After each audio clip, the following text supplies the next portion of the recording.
Senator Oppenheimer.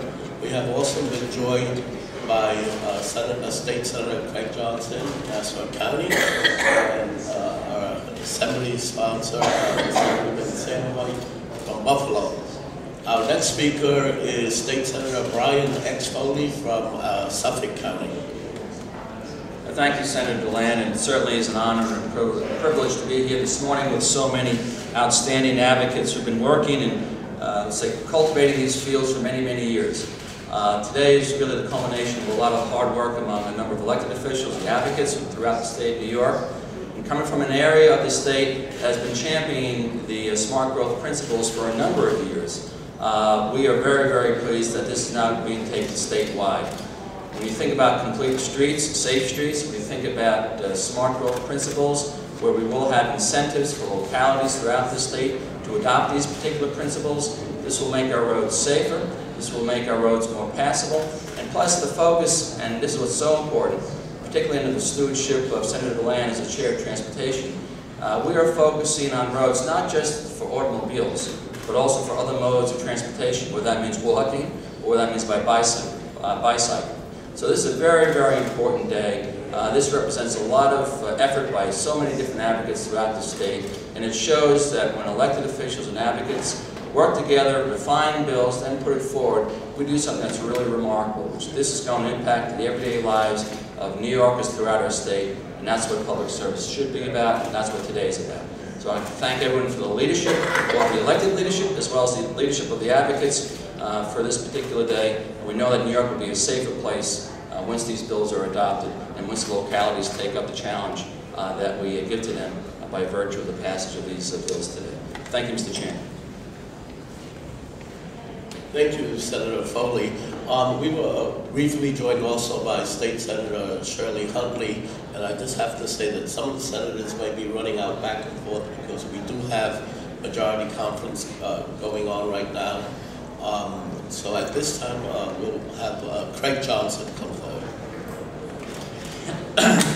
Thank you, and I know Shirley, Senator Huntley wanted to be here, especially since her area takes in Queens Boulevard, which happens to be one of the more dangerous roadways throughout the tri-state area. I want to welcome Neil Lane, Eric Alexander, and Peter Fleischer joining us. I'm going to be rather brief because I think brevity is important with these two great pieces of legislation when it comes to smart growth and, in particular, complete streets. Complete streets really revolutionizes, I think, urban planning and more points, suburban planning. For far too long, it seemed that when it came to planning in suburban areas, the pedestrian came last. What this legislation will do is make sure that the pedestrian comes first, and that's important.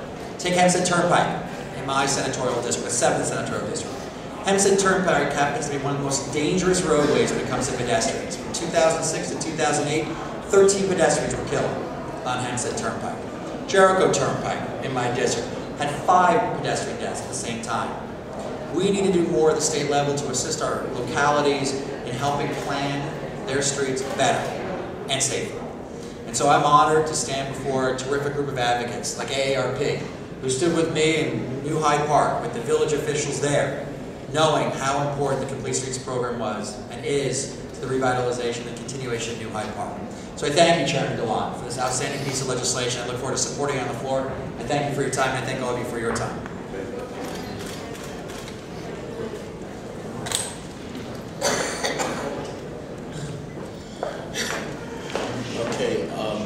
At this time, we have the Assembly sponsor for smart growth, Assemblyman Sam Hoyt from Buffalo.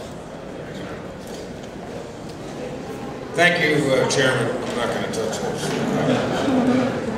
I come from the lower house, which is a little more casual than my friends in the state senate. I'm going to start my comments with a quiz, and this is directed to everybody. What is the opposite of smart growth? Anybody?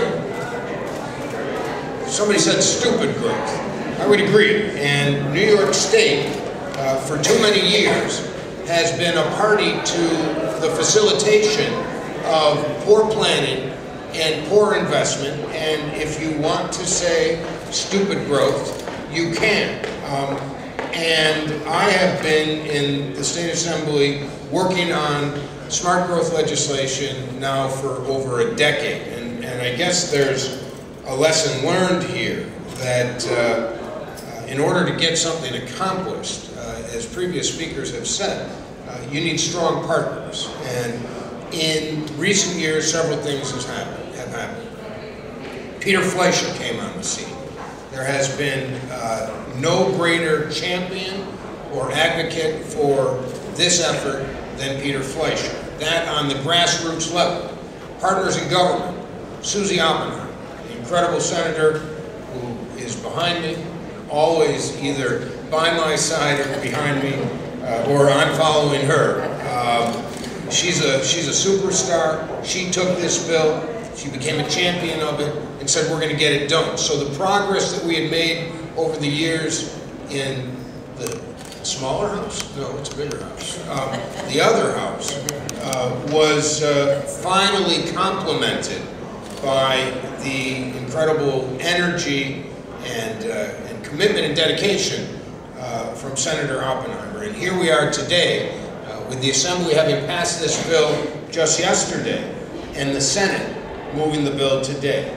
In a short period of time, with the full expectation that Governor Patterson will sign the Smart Growth Bill into law, New York State, for the first time after years of effort and energy, will have a very, very important, comprehensive smart growth law on its books. That is a great victory for the state of New York, and particularly for those of us from upstate.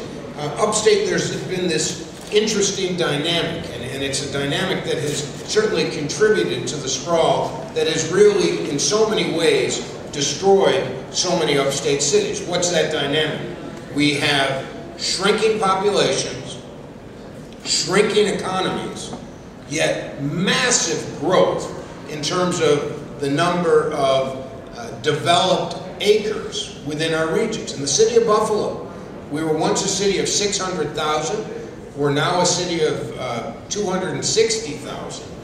And yet we've seen the population shrink, we've seen the economy shrink, yet we've seen massive development taking up open space, farmland, causing chaos in our suburban areas and destroying the quality of life in both, in fact, in the urban areas, the suburban areas, and in the rural areas. The time for this to happen is long overdue. We're not for the people I'm surrounded by, and the leadership of Marty DeLon and John Sampson, this wouldn't be a reality. Thank you to everybody who has played a vital role in making it happen.